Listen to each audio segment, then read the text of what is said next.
guys, tapunta tayo sa bebot. So, kaya ang gagawin natin, magta-tender from saan yung bulak? Nakuha na natin yung bulak na sa pinakababa. Kunin natin yung baby. Ay! Ay! Shit! Yung tendero na pabango.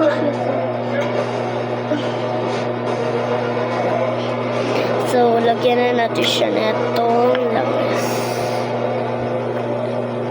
Sa kamay guys. Ay! So, kailangan natin talaga siyang mabura. Isang pump lang. Madami na siya. Lagay tayo sa isa. Lagay natin siya dito. Dito sa noo. Kahit saan tayo kuhin natin siya. Para makuha yung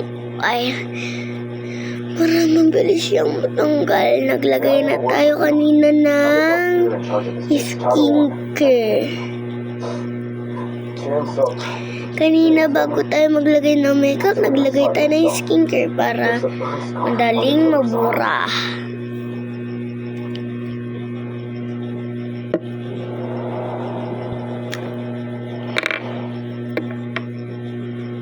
Ay! Okay na yan guys. Saka sa mata, lagyan natin.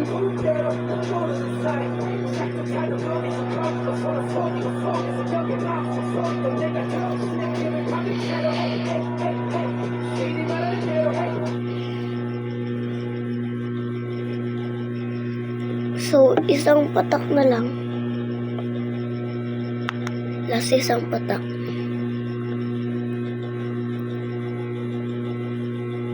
Yung sa lips. Meron na rin sa lips.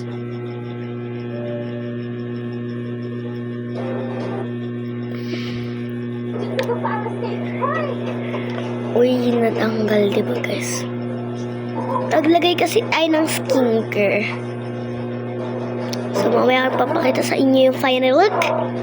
So, Tendero product, nakaka-moisturizer.